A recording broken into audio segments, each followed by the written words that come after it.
ఓం సహనావవతు సహనౌ భునక్తు సహ వీర్యం కరవావహై తేజస్వినావధీతమస్తు మా విద్విషావహై.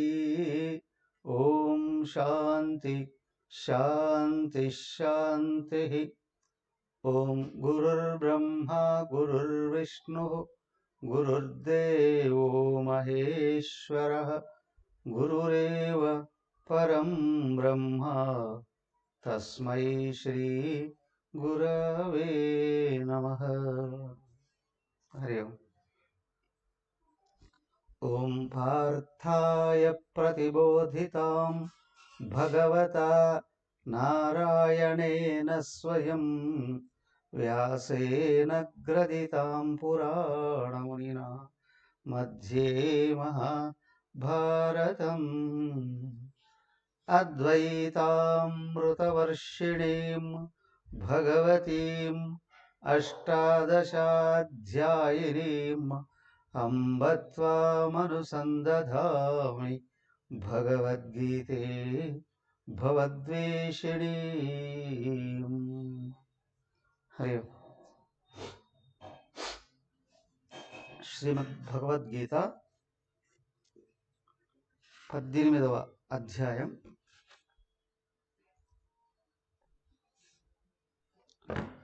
చివరకు వచ్చేసాం. 65, 66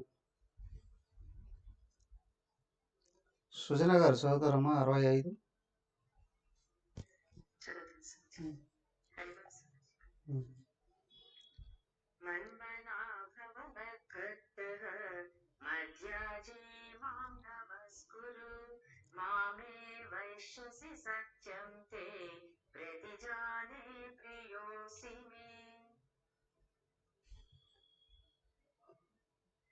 రామసుబ్బమ్మ గారు 66.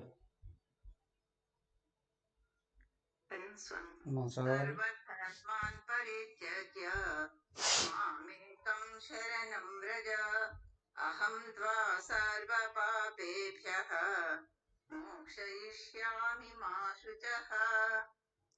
హరి ఓం.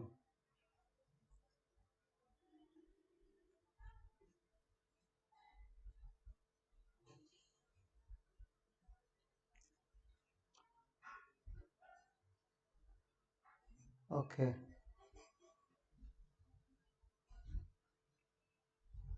డిస్టర్బెన్స్ ఏమైనా వస్తుందా? లేదుగా, క్లియర్గానే ఉంది. కొంతమందికి ఏదో రిజెక్ట్ అని అంటూ వచ్చిందా,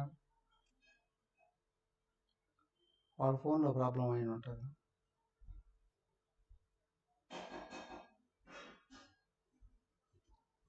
ఓకే,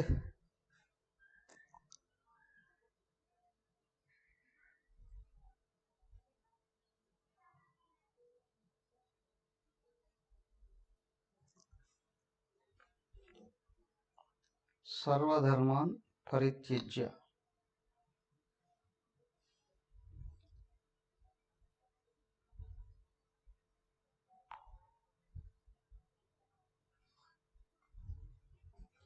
అన్ని ధర్మాలను వదిలిపెట్టి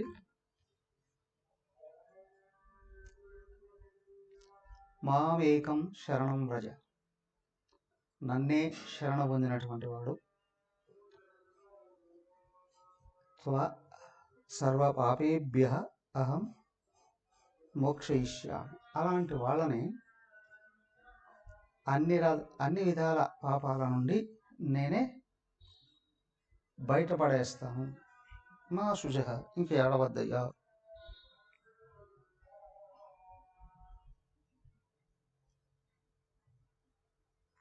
చరమ శ్లోకం అంటారు దీన్ని. అమ్మగారు చెప్పేవారు, రామానుజుల వారు వాళ్ళ శిష్యులకు పాఠాలు చెప్తూ ఈ శ్లోకం దగ్గరకు వచ్చేటప్పటికి 2 ఏళ్ళు ఆపేశాడు.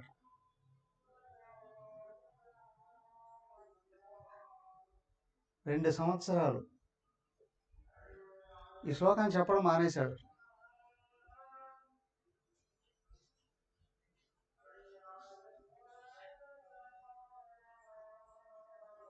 ఈ 2 శ్లోకాలు చాలా చాలా చాలా ఈ 2 సంవత్సరాల్లో చాలా విషయాలు జరిగాయండి. ఆ శిష్యులు ఇది చెప్పకుండా వదిలేశాడు కదా, ఆయన మీద వ్యతిరేకత రాలా.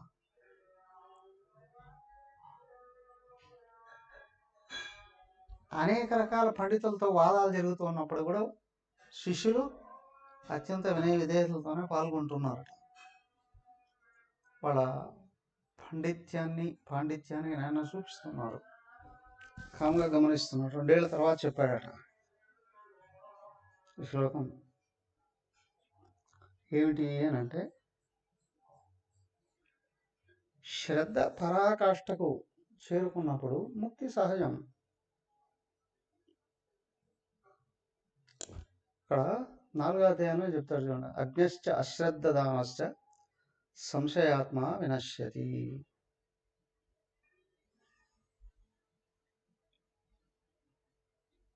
Voice break కావట్లేదుగా.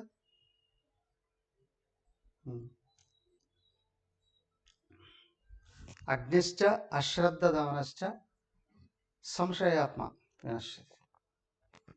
ఈ 3 గుణాలు ఎక్కడైతే ఉన్నాయో సర్వనాశనమేనండి. అయితే మొదట 2 పోగొట్టుకోవచ్చురా. అజ్ఞశ్చ జ్ఞానం లేనివాడు. జ్ఞానం లేనివాడు ఏమవుతాడు? జనన మరణాల్లో పడిపోతాడు. పునరపి జననం పునరపి మరణం పునరపి జననే జఠరేషేను. జనరల్. అదే జ్ఞానం వస్తే చక్కగా జ్ఞానాన్ని అధ్యయనం చేశాడు, ఆ అజ్ఞానం అనేది వెళ్ళిపోతుంది. సో అజ్ఞానానికి పరిష్కారం ఉంది, జ్ఞానాన్ని తెప్పించుకో, జ్ఞానాన్ని పొందడం. అశ్రద్ధ దానశ్చ, శ్రద్ధ లేనివాడు జ్ఞానం కూడా రాదు. శ్రద్ధ విశ్వాసం, అంతేకాదు శ్రద్ధ వలన తెలుసుకుంటూ ఉన్నటువంటి విషయం జ్ఞానంగా మారుతుంది. మనకి ఎక్కడ నమ్మకం ఉందో అది లోపల జ్ఞానంగా మారుతుంది. ఎక్కడ నమ్మకం లేదో అది కేవలం ఒక చెవులో దూరం ఇంకో చెవులోంచి వెళ్ళిపోతూ ఉంటుంది, లోపల స్థిరపడదు. నమ్మకం లేనప్పుడు. శ్రద్ధ ఉన్నప్పుడే విన్నది చూసింది. ప్రత్యక్షం కళ్ళతో చూసేది, పరోక్షం ఇండైరెక్ట్ చెవులతో వినేది, అంటే ఇతరులు చూసి చెప్పేది పరోక్షం. ప్రత్యక్షమైన పరోక్షమైన లోపల మెమరీలో చేరుతుంది నమ్మకం ఉన్నప్పుడు మాత్రం. నమ్మకం లేనప్పుడు అక్కడికక్కడ తిరస్కారం అనేది వస్తుంది. దాన్నే అసూయ అన్నారు. అవునా? అనసూయవే ప్రవక్ష్యామి అన్నారు. సర్వధర్మాన్ పరిత్యజ్య మామేకం శరణం వ్రజ అహం త్వా సర్వపాపేభ్యః మోక్షయిష్యామి మా శుచః. సర్వధర్మాన్ అన్ని ధర్మాలను వదిలేసి మామేకం శరణం వ్రజ, నన్ను ఒక్కడనే శరణాగతుడైనప్పుడు త్వా ఈ యొక్క సర్వపాపేభ్యః సర్వ పాపాల నుండి నిన్ను మోక్షయిష్యామి బయటపడేస్తాను. మా శుచః దుఃఖపడవద్దు. ఇది మెయిన్ థింగ్. ఏమండి, దేవుణ్ణి ఆశ్రయిస్తే అన్నీ వస్తాయా? నిజమైనవి వస్తాయి.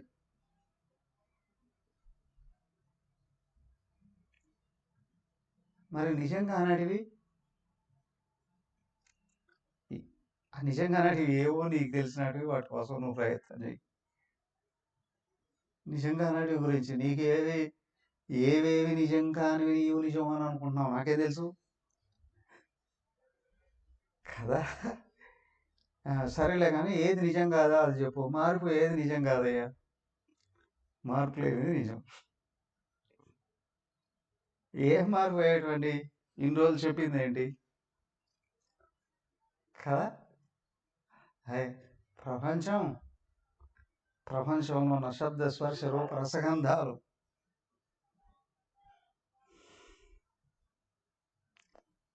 శబ్దస్పర్శ రసగంధాలు దాంట్లోటివే ఇదిగో ఇక్కడ కనిపించే దేహము ఇంద్రియాలు వాటికంటే సూక్ష్మమైనవి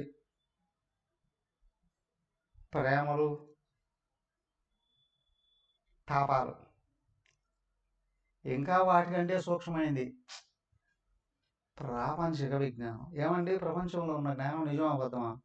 ప్రపంచమే నిజం కాదన్నప్పుడు ప్రపంచంలో ఉన్న విజ్ఞానం ఎంతవరకు నిజమయ్యా? దానికే అన్నారు ఇదంతా పార్షిక నిజం, ఒకవైపే నిజంలా అనిపిస్తుంది కానీ శాశ్వతం కాదు. ఇంకొకటి మాత్రం నిజం, ప్రపంచంలో ఉన్న ఎన్ని విషయాలు నువ్వు తెలుసుకున్న ఒత్తిడి పెరుగుతుంది కానీ నీకు సుఖం రాదు. తాత్కాలిక తృప్తినిచ్చే విషయాలను పొందొచ్చు,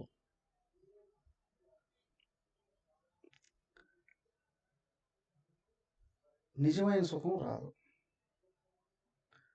దానికి అమ్మగారు చెప్తున్నారు చూడండి, అనేకసార్లు చెప్పుకున్నాం, డిపార్ట్మెంటే టెంపరవరీ, దాంట్లో పర్మనెంట్ జాబ్ ఎక్కడి నుంచి వస్తుంది?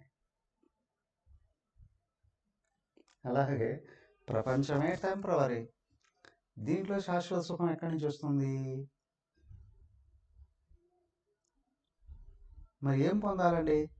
ఎవడికి లోపల సంస్కారాలు ఏ ఉన్నాయో ప్రేరణ అదే వస్తుంది, దాని వైపే వెళ్తాడు. దానికి ఆధ్యాత్మిక మార్పులు అందరూ ఎందుకు రారు? లోపల ప్రేరణను అన్నిటినీ వెనక్కి తిప్పుకోవాలి. అంతరాత్మను పొందితే నిజ సుఖం లభిస్తుంది. అంతరాత్మను పొందితే శాశ్వతత్వం లభిస్తుంది. అంతరాత్మను పొందితే సత్యం లభిస్తుంది.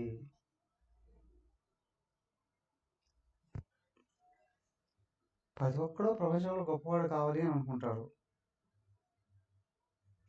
ఇప్పుడు శాస్త్రం ఏం చెప్తుంది? ధర్మంగా ముందుకెళ్ళు, నువ్వు చేసినంత నీకు రావచ్చు. కానీ చేసిన విషయాలలో దోషాలు ఉంటే మాత్రం ఖచ్చితంగా నువ్వు దుఃఖాన్ని పొంది తీరాల్సిందే.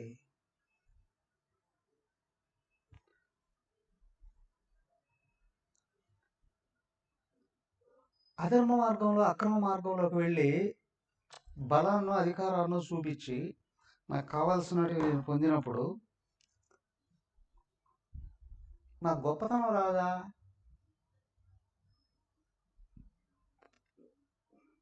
గొప్ప అంటే నీ దృష్టిలో ఏంటి? సంపద, అధికారమా, మంచా? దానికే చూడండి, మంచి పేరా గొప్ప పేరా?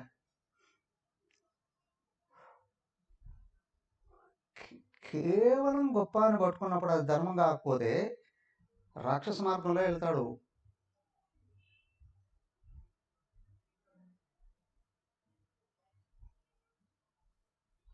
ఇప్పుడు హిరణ్యకశిపుడు గొప్పవాడా కాదా?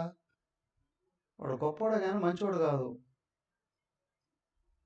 నా రావణాసురుడు గొప్పవాడా కాదా? వాడు గొప్పవాడే కానీ మంచివాడు కాదు. ఎందుకంటే సజ్జనులు వాడిని యాక్సెప్ట్ చేయడు, భగవంతుడు వాడిని యాక్సెప్ట్ చేయరు, సత్పురుషులు వాడిని యాక్సెప్ట్ చేయరు. So what? నీకు తృప్తి ఉండదు, నీకు సుఖం ఉండదు, నీకు ఎవడి మీద నమ్మకం ఉండదు, వాడి భార్య పిల్లల మీద కూడా వాడికి నమ్మకం ఉండదు, చివరికి వాడి నీడను కూడా వాడు నమ్మలేడు. కంసుడు అదే చేశాడు, వాడు నేను కూడా వాడు చూసి భయపడేసి వచ్చేవాడు. పైగా ఇక్కడ కేవలం గొప్పతనాన్ని కోరుకున్నప్పుడు మంచిని చెడుగా, చెడుని మంచిగా భావిస్తావు. ధార్మికం కాని గొప్పతనం ఏదైతే ఉంటుందో తమస్సును పట్టుకుంటుంది. సర్వార్థాన్ విపరీతాంశ్చ, ప్రతి విషయాన్ని వ్యతిరేక దృష్టితో చూడడం మొదలు పెడుతుంది.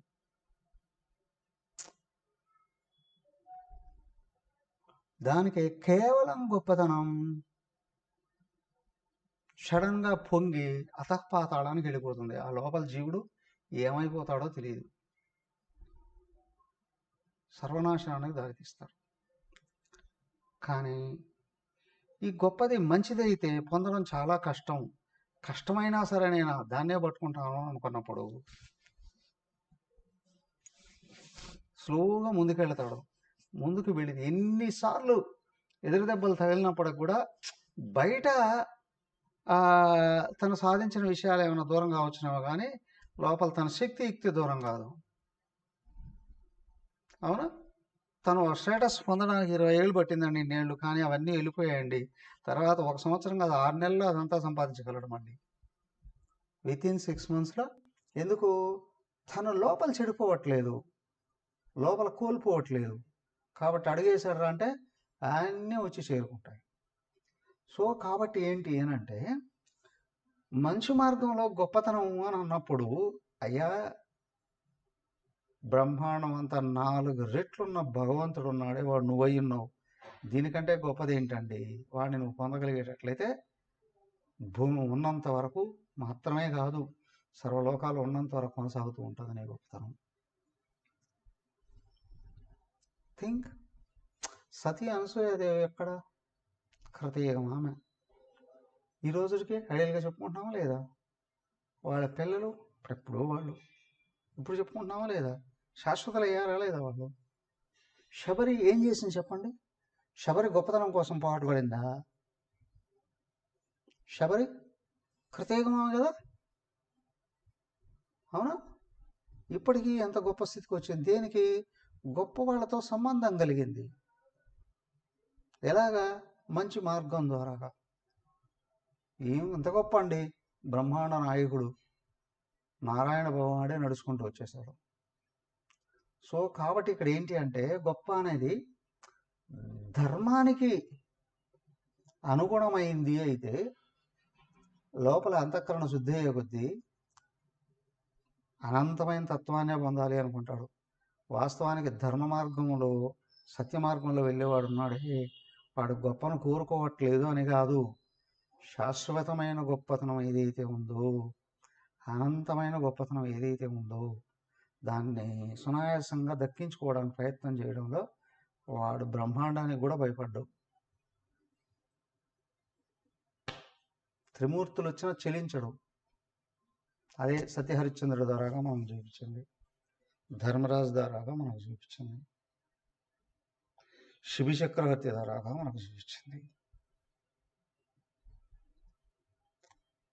సృష్టిలో ఎంతెంత మంచి ఉండి వాళ్ళు గొప్ప కాదు, లోపల చూస్తే వాళ్ళు నిజమైంది కావాలి అనుకున్నారు, ధర్మమైంది కావాలి అని అనుకున్నారు, అది భగవంతుడే అని గుర్తించారు. దానికోసం ప్రయత్నం చేయడంలో అన్నిటినీ దాటేశారు. వాళ్ళు దీనికి భయపడలేదు, ఎవడు ఏం చేయలేకపోయాడు. అదే స్థిరత్వంతో కూడింది, అదే నిజమైంది.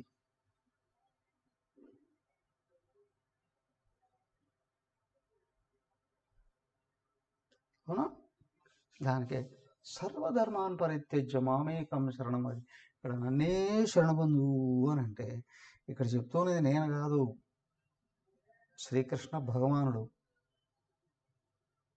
మీరు చెప్తున్నారు కదా, నాకు ఇప్పుడు నేను కూర్చొని నేను యజ్ఞానందాన్ని అనుకోవట్లేదు.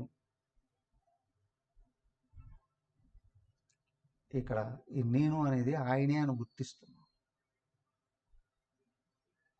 కదా.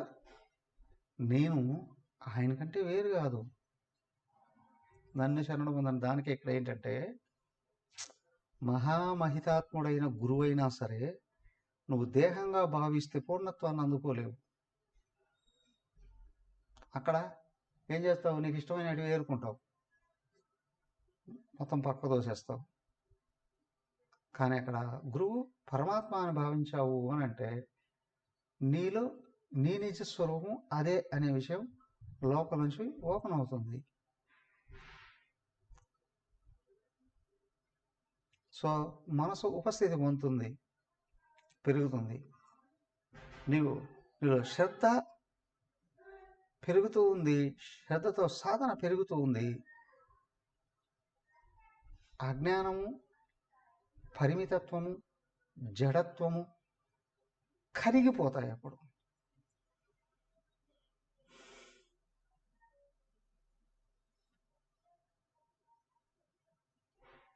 చెప్తారు చూడండి, లయ వినాశనే ఉభయరోధనే లయగతం పునర్భవతి నో మృతం.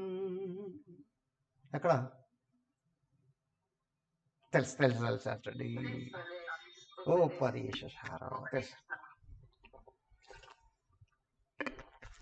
లయ వినాశనే ఉభయరోధనే.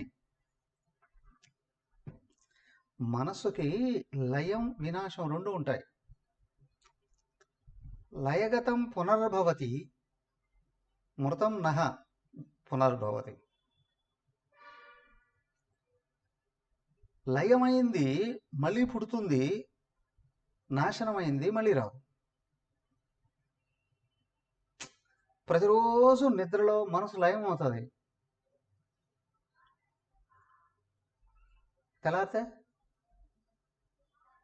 మళ్ళీ లేస్తుంది. ఎన్ని గంటలకు లేస్తుంది?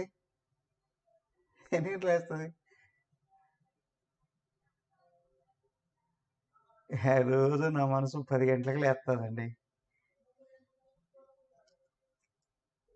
కాదండి, 8 గంటలకే లేస్తాను, 6 గంటలకే లేదు, కొంతమంది 5 గంటలకే లేదు, కొంతమంది.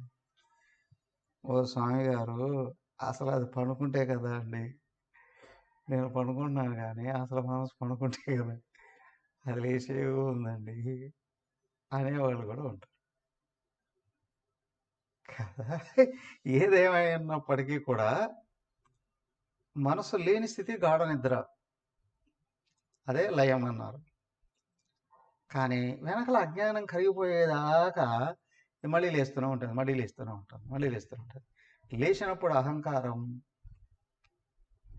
అది లయమై ఉన్నప్పుడు ఈశ్వరత్వం.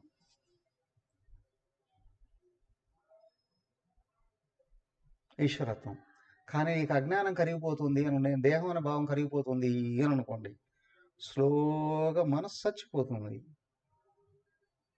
మనసు కరిగిపోతుంది, మనసు లేకుండా పోతుంది. అంటే అహంకారం తనను తను విసర్జించుకుంటుంది, డిక్రీజ్ చేసుకుంటుంది. అప్పుడు అయ్యా ఇది జరగాలంటే నువ్వు దేహానికి అతీతంగా ఉన్న సచ్చిదానంద స్వరూపమే అని మెలకువలోనే తెలియాలి నీకు. దానికే మార్గం శ్రవణ మనన నిధిధ్యాసనలు అన్నారు. మొదట వింటావు శ్రవణంలో నేను దేహం కాదు ఆత్మ అనే విషయం. రెండోది ఎస్ నిజమే అనే అనుమానం వస్తుంది లోపల, అయినట్టుంది అని. తర్వాత ఏమవుతుంది? అది నిజం చేసుకోవాలి అని అనుకుంటే అన్యత్వ భావన కలిగించేయాలి. ఇక్కడ కోర్స్ ఆలోచన ఉన్న అన్యంగా చూస్తావు నువ్వు. ఎక్కడ అజ్ఞానం పోయిన వాళ్ళకి ఆలోచనలు ఉండవు అని కాదు, అన్నీ ఉంటాయి. కానీ నేను అనేది అన్యంగా ఉన్న విషయం తెలుస్తుంది. ఇక ఆలోచన బంధించదు. ఆలోచన వచ్చిందంటే ఏదో జరుగుతుంది, బయట జరగాల్సింది, ఆ వ్యవహారం కొరకు వస్తుంది అంతవరకే. కానీ అది వెళ్ళి ఎక్కడో ఒకసారి ఇరుక్కుపోదు, బంధించదు. ప్రపంచంలో దేన్ని బంధించదు. సంసారం మనసు అజ్ఞానంతో నిన్నప్పుడు మమకారాలతో సంసారం ఏర్పడుతుంది.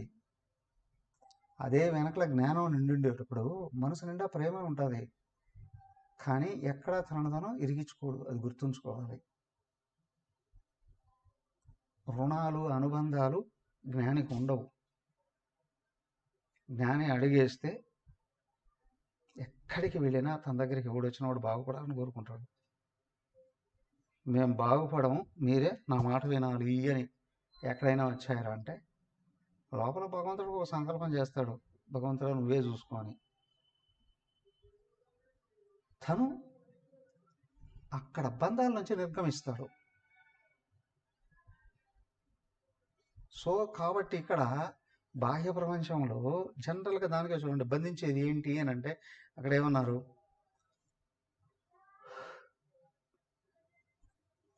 13వ అధ్యాయంలో చెప్పారు చూడండి, ఈషణత్రయాలు, భార్య, పుత్రులు, ధార. పుత్రధార గృహాదిషు ఆసక్తి అనభిష్వంగ అన్నారు జ్ఞానంలో. అక్కడ జనరల్గా కదా, ఎందుకంటే నా వాడు అని అనుకున్నప్పుడు వాడికి అనుకూలంగా నువ్వు ఆలోచన చేస్తావు, నిన్ను నువ్వు మర్చిపోతావు. నాకు సుఖం ఇస్తుంది నా భార్య అని అనుకున్నప్పుడు ఆమెకు అనుకూలంగా ఆలోచన చేస్తావు, నిన్ను నువ్వు మర్చిపోతావు. ఇది నా ఆస్తి అని అనుకున్నప్పుడు దాన్ని ఎట్లా నిలబెట్టుకోవాలని ఆలోచన చేస్తావు, నిన్ను నువ్వు మర్చిపోతావు. కానీ ఈ మూడు కూడా ప్రపంచంలో భాగమే కదా, ఈ దేహానికి మనోబుద్ధులకు సంబంధించినవి కదా. నేను అన్యంగా ఆత్మగా ఉన్నాను కదా అని గుర్తించినప్పుడు అప్పుడు పుత్రుడు అన్నా, భార్య అన్నా, భర్త అన్నా, తల్లిదండ్రులు అన్నా నాకంటే వేరుగా లేరు అని గుర్తిస్తారు. నేను ఏదో అవి కూడా అదే. ఇక్కడ బాహ్యంగా నేంగా కనిపించేది శాశ్వతం కాదు, దీనికి సంబంధించిన విషయాలు శాశ్వతం కాదు. తోదేస్తాడు ధీరుడు, ఎవడు కట్టేయలేడు ధీరుణ్ణి.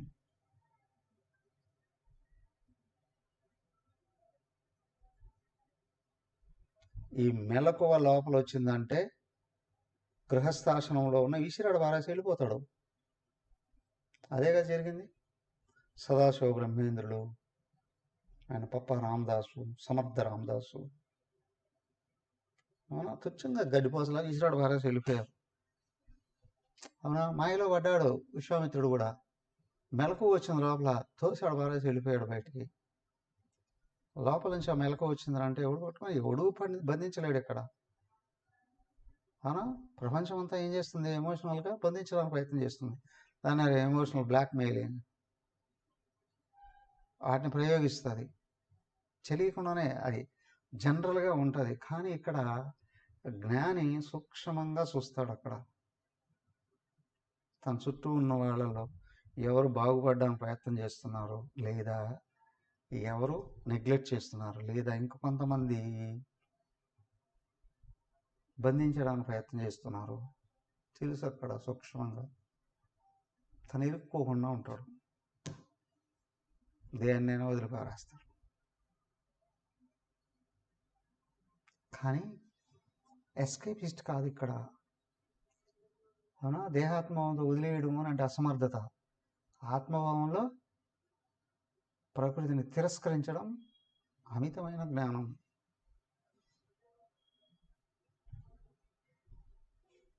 అమితమైన జ్ఞానం. అదే ఆయన ఊరు స్వామి రామతీర్థ భార్య వచ్చి అడిగిన, నేను గుర్తురానా మీకు,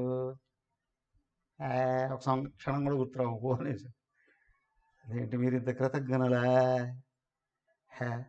నేను ఎప్పుడు నిన్ను నాకంటే వేరుగా చూడలేదు.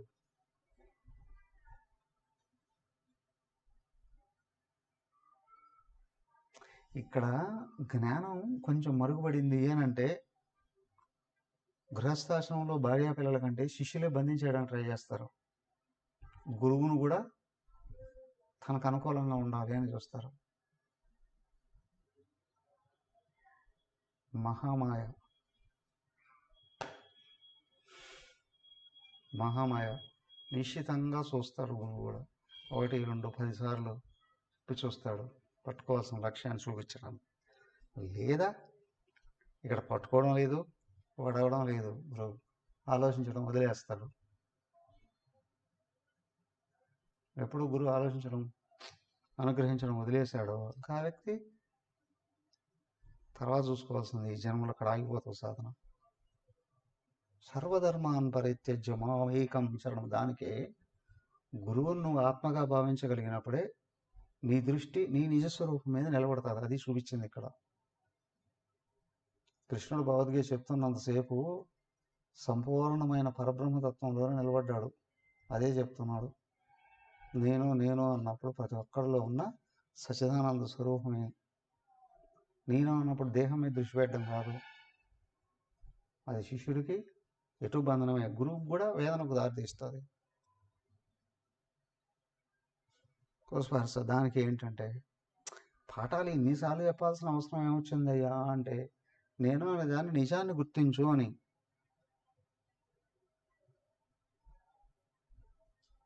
నీకు అర్థం కాకపోతే డిస్కస్ అయ్యి గురువు గారితో. అర్థమైంది, నిలబడలేకుండా ఉన్నాను, ప్రార్థించు గురువు గారిని. ఆయన లోపల నుంచి సంకల్పం చేస్తే నీకు శక్తి వస్తుంది నీ మనసు నిరోధించడానికి. ఖచ్చితంగా గురు కరుణ చూపుతో కావచ్చు, మనసులో ఆలోచనతో కావచ్చు, ఇంకా కుదరకపోతే టచ్ చేయడం కావచ్చు, ఒక్కొక్కరు ఒక విధంగా అనుగ్రహిస్తారు.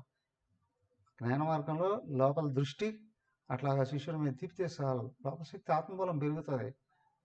అయ్యా పెద్ద సంసారంలో ఉండి, ముఖ్యంగా గృహస్థాశ్రమంలో నుండి ఆత్మని ఇష్టపడడం, ఆత్మ వైపు రావడం, ఆత్మను మననం చేయడం, ఆత్మను గురించి బోధించడం అని అంటే ఖచ్చితంగా అక్కడ గురువుగారు చూస్తూ ఉన్నారు, గురువుగారు అనుగ్రహిస్తున్నారు, గురువుగారు శిక్షణ ఇస్తున్నారు, గురువుగారు వివరిస్తున్నారు. ఉంటేనే వెళ్ళగలిగేది.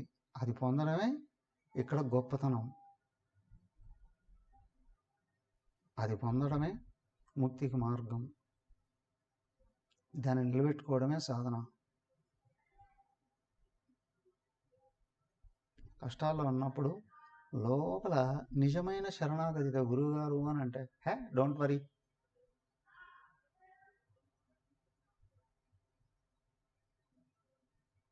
మనకు తెలియదు ఏంటి అని అంటే, ఇప్పుడు నేను దేహం అని అనుకుంటే నా మాటలు పనిచేయవు కదా.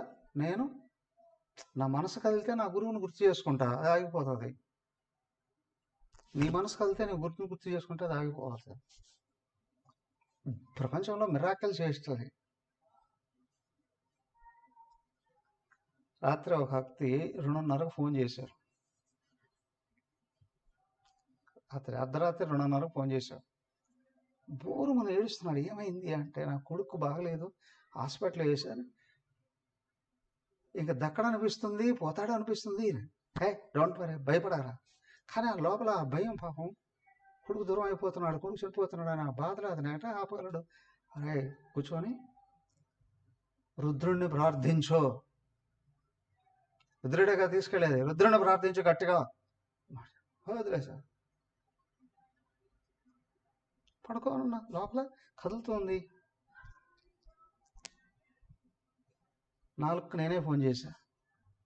అరే ఎలా ఉన్నానంటే, మీరు చెప్పినప్పటి నుంచి మరి నమ్మకం వదలట్లేదు స్వామీజీ, 11 సార్లు నమ్మకం చదివాను. ఎలా ఉందిరా అంటే తిరుక్కున్నాడు స్వామీజీ. ఏమయ్యా మీ వల్లే జరిగింది అని అనుకోవడమా? హే నువ్వు ప్రార్థన చేయడం జరిగింది అనుకోవడమా? అనంత శక్తి ఉంది వెనకల. అవునా? అక్కడ ప్రార్థన ఏదైతే ఉందో ఆర్తిగా ఆయన రిక్వెస్ట్ చేసింది, అనంత శక్తి దృష్టి మళ్ళించింది. ఇప్పుడు నా వల్ల జరిగింది అని నేను అనుకుంటే నేను అజ్ఞానం అవుతా. నేను అనేది ఆయనే. అవునా? ఇక్కడ నేను రుద్రుడు, అప్రార్థించిన వ్యక్తి పరమాత్మయే. కానీ సూక్ష్మమైన చిన్న పిల్లాడు, వాడికి అనంత శక్తి అనుగ్రహం ఇచ్చింది. ఏమైంది? ఆరోగ్యం కుదుటపడమే కాదు, ఒకవేళ ప్రారంధం అక్కడ అయిపోయి ఉన్నా కూడా సంచితం నుండి తీసుకొని నిలబెడతాడు భగవంతుడు. లోపల అక్కడ కదులుతుంది. నేను లేస్తూనే వెళ్ళి గురుదేవుడు నమస్కారం చేసుకొని, అయ్యా కాపాడవయ్యా, ఆ కుటుంబాన్ని అంతటిని నీ వైపుకు తిప్పుకోవయ్యా అని అనుకుంటూ వెళ్ళి కాల్ చేసి, వాళ్ళకి మెరుగైంది స్వామీజీ, బాగైంది స్వామీజీ. ఉదయం ఫోన్ చేస్తే ఇంకొక రోజు ఉండి తీసుకెళ్ళొచ్చు అన్నారు స్వామీజీ. రాత్రి ఏమైంది? 5-6 గంటల్లో ఏమైంది? దానికి ఏంటంటే అనంత శక్తి అందరికీ శక్తి, అనంత జ్ఞానమే అందరికీ జ్ఞానం, అనంత జ్ఞానమే అనంత స్వరూపమే అందరికీ ఆనందం. సో దాన్ని పట్టుకున్నప్పుడే అన్నీ లభిస్తాయి. ఆ పట్టుకునేటట్లు చేసేవాడు, ఆ బాధను మరిపిస్తూ ఆ తత్వం వైపు, సత్యం వైపు దృష్టి మళ్లించేవాడు గురువు. నువ్వు పట్టుకుంటేనే అది అయిపోయింది. తర్వాత మధ్యాహ్నం 4 గంటలకే క్లాస్ వీక్ అతనికి. చిన్న పిల్లాడు ఆ పరిస్థితిలో ఉన్నాడు. నువ్వు భయపడితే నీ లోపల ఉన్న ఒత్తిడి వాడి మీద తగిలి ఆ గుండె ఆగిపోదా? ఇది నిజం. కానీ తండ్రిగా బాధని ఎలాగ తీసేసుకోగలడు? కానీ వాడికి శ్రద్ధ ఉంది కాబట్టి అందుకున్నాడు లోపల నుండి రుద్ర ప్రార్థన. అవునా? రుద్ర ప్రార్థన అందుకోవడంలో దృష్టి రుద్రుడి మీదకి వెళ్ళిపోయింది. ఇతని టెన్షన్ లోపల రిమూవ్ అవుతూ ఉంది కదా. అది ఆ కొడుకు మీద ఒత్తిడికి గురి చేయదు. అది ఎప్పుడేమైంది? అనంత శక్తి కరుణను పెంచుతుంది. ఆ శిశువు బయటకు వస్తాడు, తల్లి వస్తుంది, తండ్రి బయటపడతాడు. అవునా కదా? ఏంటిది? మా శుచ, అదే భగవంతుడు చెప్పింది. సర్వధర్మాన్ పరిత్యజ్య. నువ్వు భయపడకరా, నేను బతికిస్తాను అని మదం అవుతుంది, అది అహంకారం అవుతుంది. వాళ్ళ లోపల బాధపోవడానికి డోంట్ వరీ, ఏం కాదు, ఓకే. కానీ నువ్వు చేయాల్సింది ఏంటి?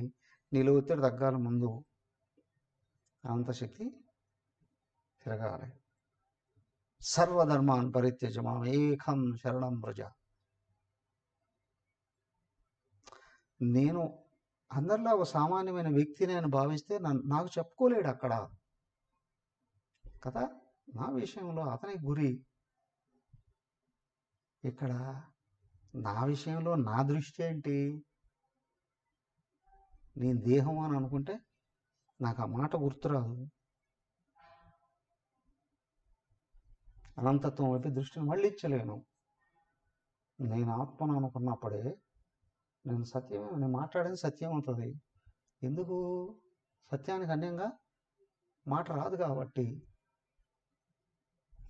చూస్తే శాస్త్రంలో ఉంటుంది. శాస్త్రంలో ఎక్కడ ఉంటుందండి? నీ స్థాయిని బట్టి నీకు శాస్త్రం గుర్తొస్తుంది. కానీ నీతో నీ గురువు అనుబంధంలో ఉన్నాడు కాబట్టి నువ్వు డిస్కస్ చేసే కొద్దీ శాస్త్రాన్ని చూపిస్తాడు మాటల్లో.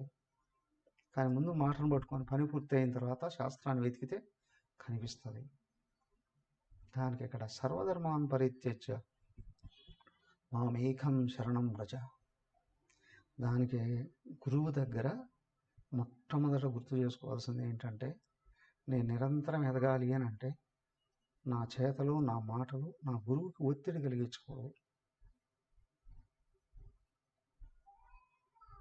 నేను బ్రహ్మచారిగానే ఉన్నాం.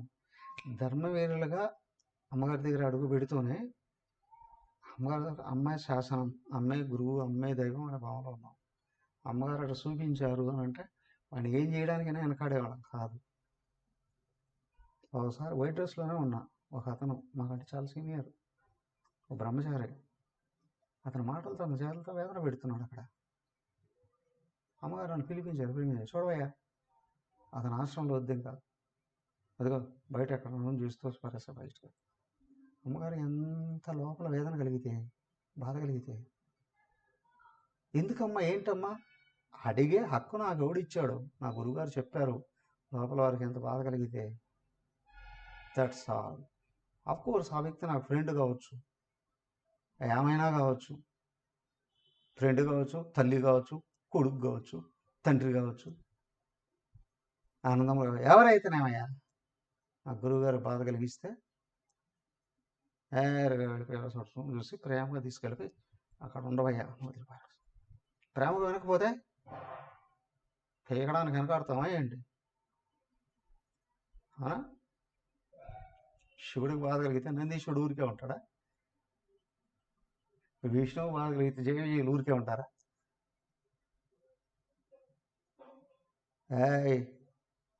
నా గురువుగారు బాధ కలిగించిన వాడు ఎవరు చుట్టూ ఉండడానికి వీళ్ళే.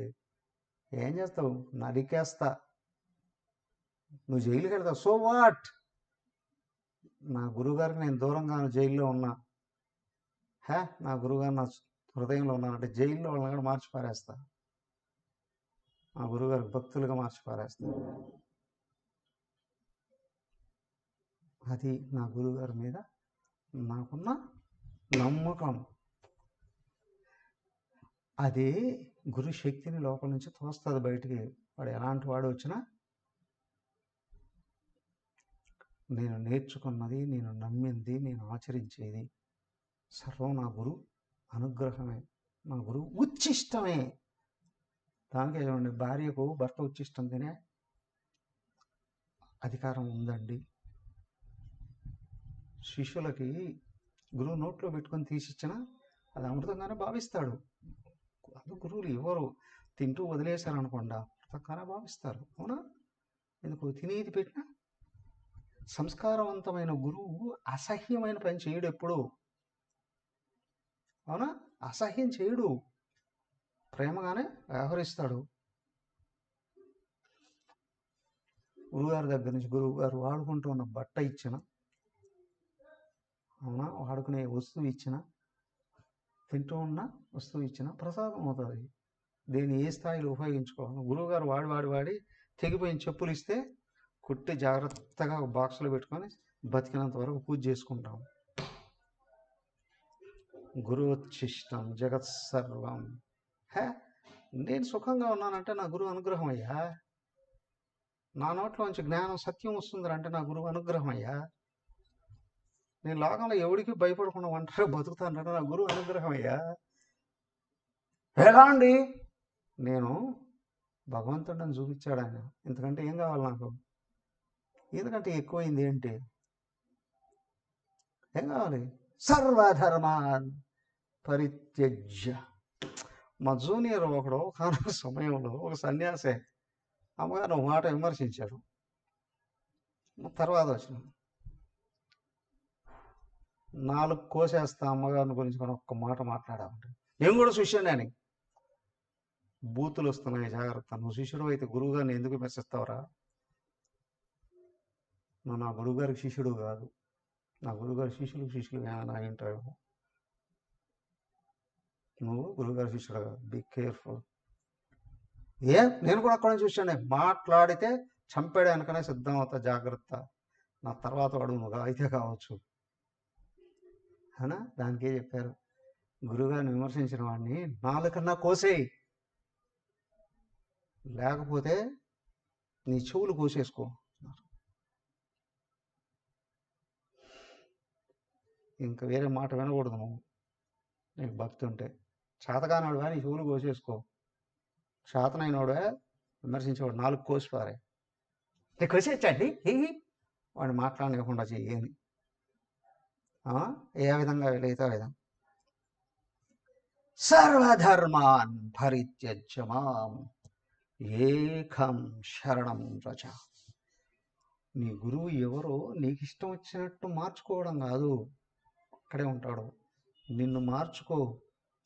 నువ్వు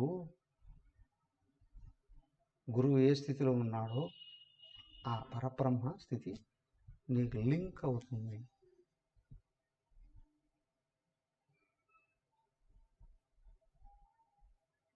నిన్ను నీ లోపల కదిలే ఆలోచనలు అహంకారం నుండి వచ్చినట్టువే అవి ఆగితే నువ్వు నీ గురువు ఈశ్వరుడు ఒక్కరని గుర్తిస్తావు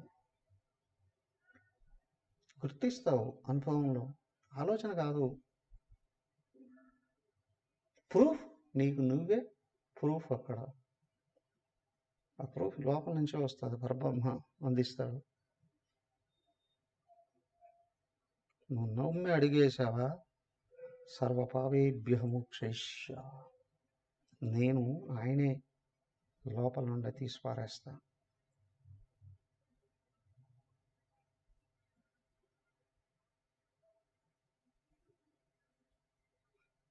మేము మిమ్మల్ని నమ్మామండి, కానీ మాకు కష్టాలు తీరలేదండి, మేము అనుకున్నాడు జరగలేదండి. దోషాలు మీలో ఉంటాయి, కరెక్ట్ చేసుకోండి. కాబట్టి నువ్వు కరెక్ట్ కాదు అని అంటే హౌ డేర్ యూ? నన్ను నిందించడానికి, నన్ను తక్కువ చేయడానికి నువ్వు ప్రయత్నం చేస్తే నేను కిందికి వెళ్ళిపోతానా? నేను తక్కువ అయిపోతానా? నా గురువుని చూసుకొని నేను ఆ స్థాయి దాన్ని గుర్తుంచుకుంటా. నువ్వు నాకు అడ్డుపడ్డానికి, నన్ను తక్కువ చేయడానికి, నీలో ఉన్న పాప కర్మలు మానితే పాప ఫలాలు లోపల మైనస్ అయిపోయే అవకాశాలు ఉంటాయి. కానీ ప్రతిదానికి గురువుని బాధ్యుడు చేయడానికి ప్రయత్నం చేస్తే ఏమండి ఒకసారి ఒక ఆమె అమ్మగారి దగ్గరికి వచ్చి, మేము మిమ్మల్ని నమ్మామమ్మా, నీ దగ్గరకు వచ్చాము, శిష్యురకం చేస్తున్నాం, మీరు మాకు ముక్తిని ఇస్తారా?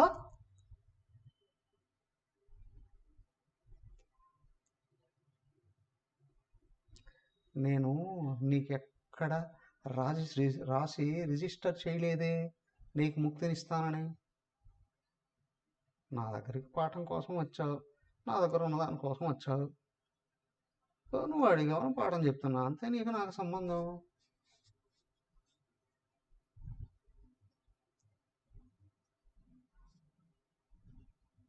That's all. అంతేనా? అంతే. నేను వింటున్నా. ఆ తర్వాత నేను వెళ్ళి సందేహం అన్నమాట, ఓయ్ నీ గురువు ఎవరు అనుకున్నావు? సర్వవ్యాపక పరబ్రహ్మ, అడుగు నీకేం కావాలన్నా. ఏం కావాలని అడుగుతాం, సాష్టాంగ నమస్కారం చేసి ఈ విషయాన్ని మర్చిపోకుండా ఉండేట్లు అనుగ్రహిస్తాలే చాలు. అవునా? నువ్వెవరో నేను మర్చిపోకుండా ఉండేట్లు నన్ను అనుగ్రహించు చాలు.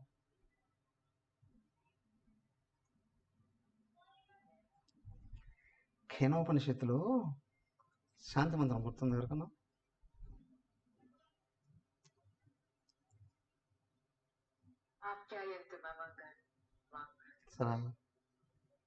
తర్వాత వాక్ ప్రాణశక్తి శ్రోత్రం అదో బలం ఇంద్రియాణి చ సర్వాణి నాహం బ్రహ్మ.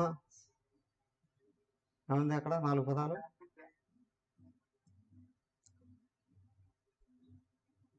ఏముంది? మా బ్రహ్మ నిరాకరోత్ అనిరాకరణమస్తు అనిరాకరణం మేస్తు 4 సార్లు అంటాడు కదా. అవునా? నేను నన్ను పరమాత్మ నిరాకరించకుండా ఉండునుగాక, నాలో నిరాకరణ లేకుండానుగాక. అవునా? ఆయన నన్ను నిరాకరించకుండానుగాక, నేను నిరాకరించకుండా ఉండును 4 సార్లు అంటాడు. అవునా? ఆయన నన్ను నిరాకరించకూడదు, నేను నిరాకరించబడకూడదు. అంతేకాదు, నేను ఆయన్ని నిరాకరించకూడదు. అవునా? నన్ను నేను నిరాకరణకి గురి చేసుకోకూడదు. అర్థమైందా? గురువుని నిర్బంధించి తనకు అవసరమైంది వసూలు చేసుకోవాలనుకున్నవాడే రాక్షసుడు. వాడికి ఇష్టమైంది జరగకపోతే గురువు గారిని చంపడానికి ప్రయత్నం చేస్తాడు. దుర్మార్గుడు, అసహ్యుడు, నీచుడు, నికృష్టుడు. వాడికి గురువు అంటే దేహం అనే భావనే ఉంది. అంతేనా కాదా? ఒకసారి పొగుడతాడు, ఒకసారి తొక్కడానికి ట్రై చేస్తాడు గురువు గారిని కూడా.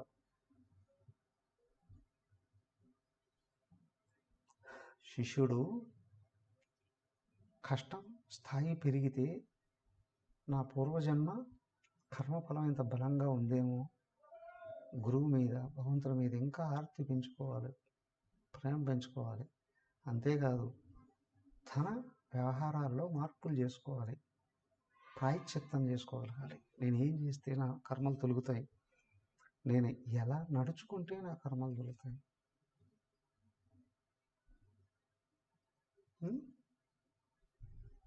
జనరల్గా పలానా దేవుడి దగ్గరికి వెళ్ళా, కోరిక తెలియదు, ఆయన వదిలేసాం, ఇంకో దగ్గరికి వెళ్ళా, కోరిక తెలియదు అని వదిలేసా అంటే ఈ గురువుగారి దగ్గరికి వెళ్ళా కదా, నాకు అది తీరలేదు, ఆయన వదిలేయడం కదా, ఆయన లేకుండా చేయాలి. అవునా? ఆయన మా ఊర్లో లేకుండా చేయాలి, ఆయన్ని ప్రాణాలతో లేకుండా చేయాలి. రాక్షసులు చేసేది ఇవే కదా, అవునా కదా? రాక్షసులు చేసేవి ఇవే కదా. కానీ నిజంగా నిజతత్వానికి దగ్గర కావాలి అనుకున్నవాడు భక్తిని పెంచుతాడు, వ్యవహారంలోనూ ఆలోచనలోనూ దోషాలని కరెక్ట్ చేసుకుంటాడు. కానీ గురువుని దెబ్బకూడదామని అనుకుంటే నీ ఆలోచనే ఏం చేస్తా తెలుసా? ఎక్కడి నుంచి వచ్చావు అక్కడ దానికంటే కింద తోసాడు పారేస్తుంది. అదే మనం కథ చెప్పుకున్నాం కదా, అదేది ఒక ఏనుగుని చివరికి ఏనుగులు కదా అని చెప్తే, అవునా, ఆడేం చేస్తాడు అక్కడ? గురువుగానే వేసేద్దాం అనుకుంటాడు. ఎందుకయ్యా భస్మాసురుడు చేసింది ఏంటి? అవునా? రాక్షసులందరూ కూడా ఏం చేస్తారు? గురుగారి దగ్గర నుంచి శక్తులను పొందేసి దేవుడి దగ్గర నుంచి కదా వాళ్ళు శక్తులను పొందే దేవుడు లేకుండా చేస్తే నేను దేవుడిని అయిపోతానండి. తూని ఇంత మూఢత్వమా? అధికారాల్లో ఉన్నప్పుడు ఇట్లాంటివన్నీ వచ్చేది. దుర్మార్గపు చర్యలు అంటారు. వాళ్ళ జీవితంలో ఎక్కడికి వెళ్తారో తెలియదు.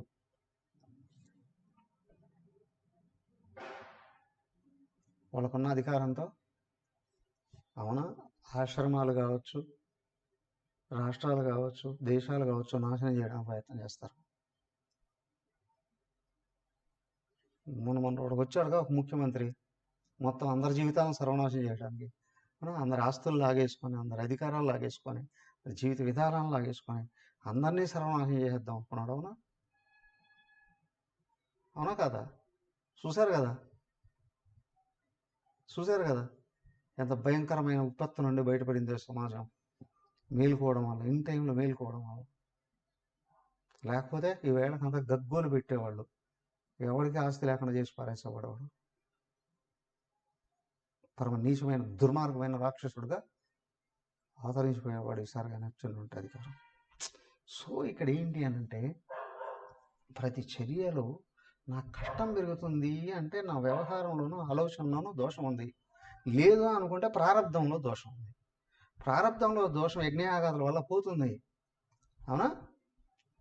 ఆలోచనలో వాక్కులో దోషం ఏదైతే ఉందో ప్రయత్నపూర్వకంగా వినయ విధేయతలతో అవునా వాక్కును మార్చుకోవాలి.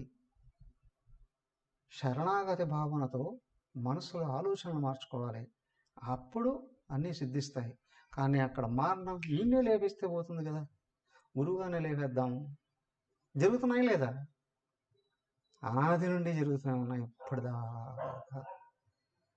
అది లోపల ఈశ్వరుడు కోపం వచ్చిందంటే కాల్చాడు పారేస్తాడు.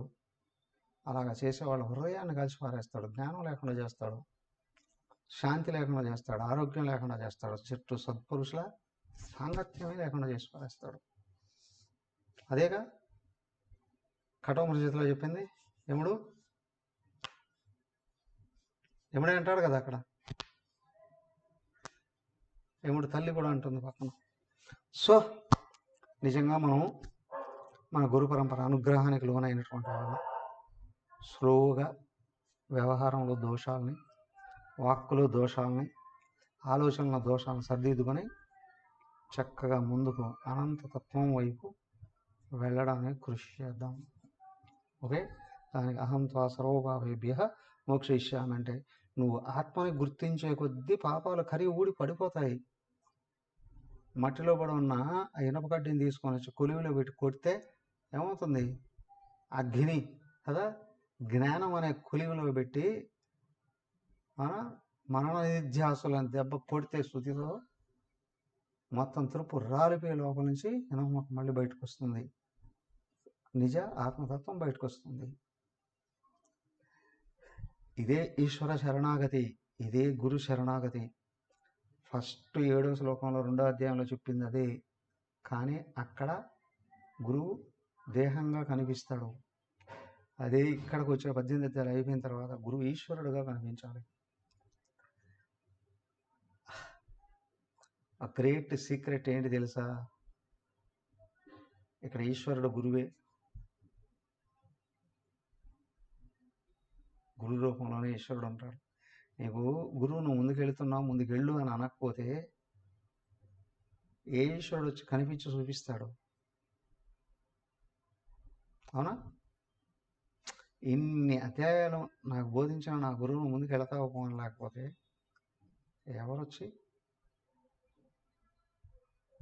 నన్ను ముందుకు నెడతారు? నువ్వు ఏ రోజు అయితే దోషాలను పట్టుకున్నావా కిందికి వెళతావు, దోషాలను కరెక్ట్ చేసుకున్నావా గురువు కనిపిస్తాడు. అప్పుడే మళ్ళీ నెడతాడు బయటికి. నీ ఆలోచనలోనే కనిపిస్తాడు, నీ హృదయంలో కనిపిస్తాడు, చేష్టలో కనిపిస్తాడు, కళ్ళు తీస్తే కనిపిస్తాడు. ఎక్కడ కనిపిస్తాడండి? ఫోటోగా కనిపించవచ్చు, పుస్తకం మీద కనిపించవచ్చు, అవునా, నీ ఫోన్లో కనిపించవచ్చు. అక్కడ కనిపించి ఆశీర్వదిస్తున్నట్టు కనిపిస్తాడు. నీ లోపల నీకు మార్పులు జరుగుతూ ఉంటాయి. దానికి నువ్వు పరమాత్మవు, నీ కర్మలే స్థూలమైన సూక్ష్మమైన సూక్ష్మమైన వాసనలుగా తయారై నిన్ను కప్పేస్తూ ఉన్నాయి. నీలో శరణాగతి పెరుగుతూ ఉంది అంటే నీ ఆలోచనలు మారుతాయి, మార్చుకోవాలి. మాటలు మారుతాయి, మార్చుకోవాలి. వ్యవహారాలు సరిదిద్దబడతాయి. నువ్వు లోపల ఏది పుటం పెట్టబడిన బంగారం అంటారే అలాగా మెరుస్తావు.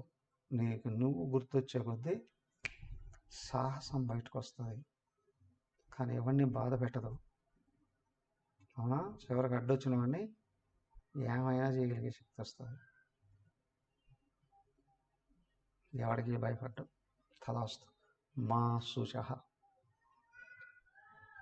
గురువుగారి భగవంతుడి ఆశీర్వాదం. మా శుచ. శోకానికి కారణం శరీరం, మనోబుద్ధులలో దోషాలు.